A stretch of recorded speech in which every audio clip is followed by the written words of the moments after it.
Have you ever thought to yourself, man, I love this Super Nintendo. Great games, great graphics. If only I could play it on the go, just like Sega fans could play Genesis games on the go.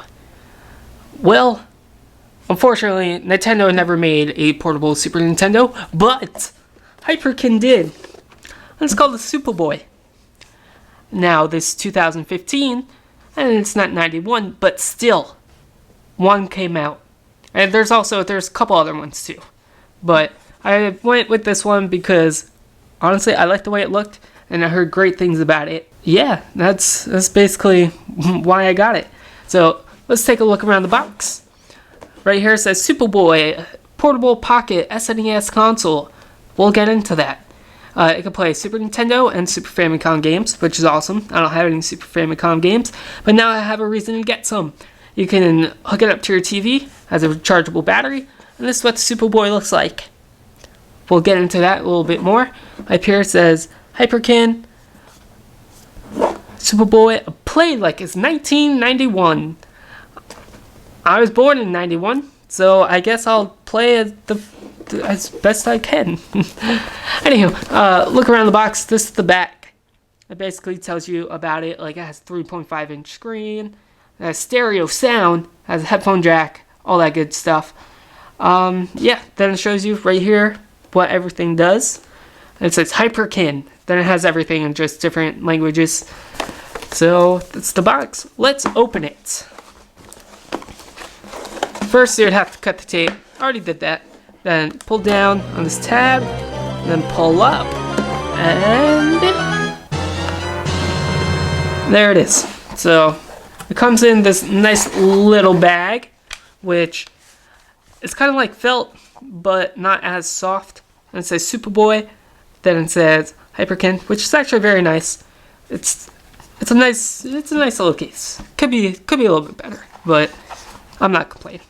So then you open this up, and there's all the wires. So this is the AV cables that hooks up to the Superboy, that hooks up to your TV. Here's the charger. It's a USB, as you can see, it's a USB wall charger. Then the instructions and the batteries would also be in here, but guess what? They're not, because I already opened this. So put that to the side. Another thing about the case I like is drawstring. It's pretty dope. Would have been nice if it was zippered, but I don't know, I like drawstring bags and stuff. So it's definitely nice. Nice little pouch. And boom, here it is. Yeah, here is the system. So let's take a closer look. Here's the 3.5-inch display. It says Hyperkin on top. Got your reset button. Got your select and start, which is reversed from a Super Nintendo controller.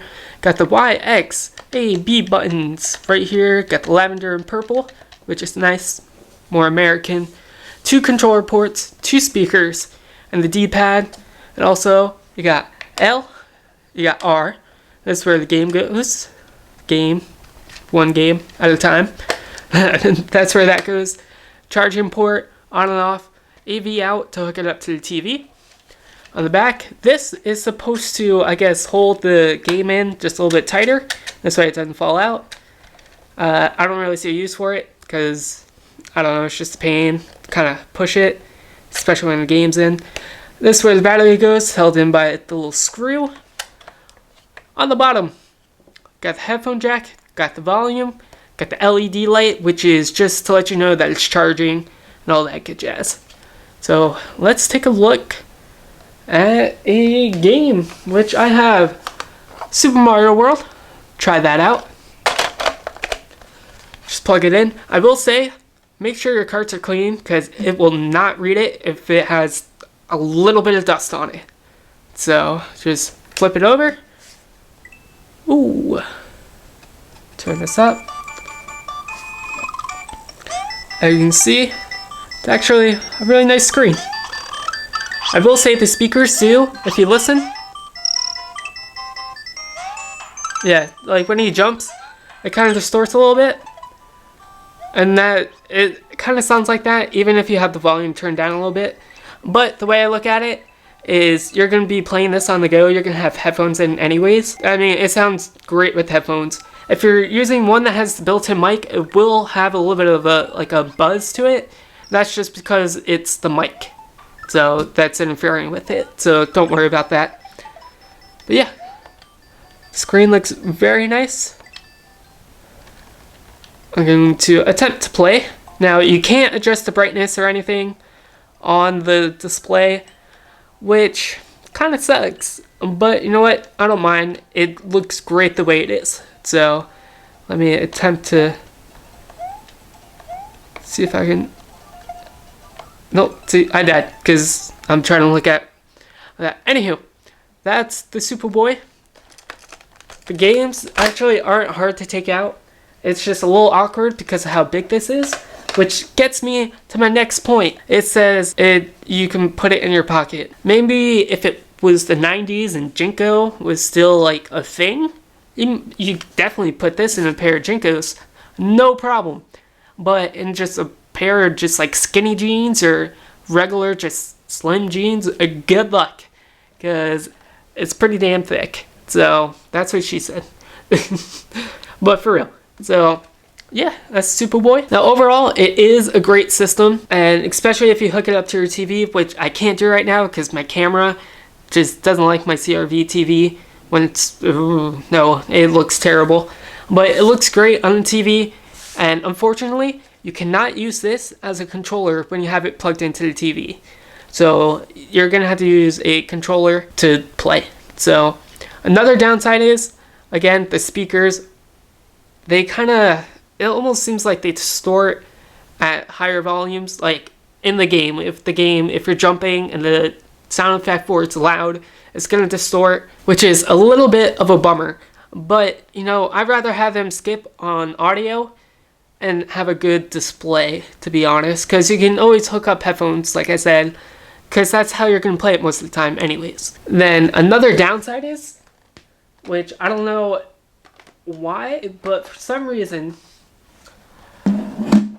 let's talk about Super Mario RPG. This cart will not play on the Superboy because there's the made in Japan one, but I've read online that the carts that are made in Mexico work just fine. And I saw a video of that, which is weird. So just be aware of that. If you plan on playing Super Mario RPG, it won't work. Like, if I go to put this in, turn it on, it won't read it, and I'm going to have a hard time taking this back out. Other than that, honestly, it's like a 90s kid's dream to be able to play Super Nintendo games. Pretty sure you can also use the Super Game Boy on this. So that would be dope. And you might, I'm not 100% sure, might be able to use the converter to play Genesis games on here. Again, I'm not 100%, pretty sure you can though. But just don't forget, if you add on one of the attachments, it's going to make it like 10 feet tall. But yeah, it's like a 90s kid's dream. Like if you have this and a Nomad, you're set. Like you can play all amazing games. Alright guys, I want to thank you so much for watching. If you enjoyed this video or have any questions, definitely leave a comment down below. Also give it a like and subscribe, and I'll catch you guys later. Peace.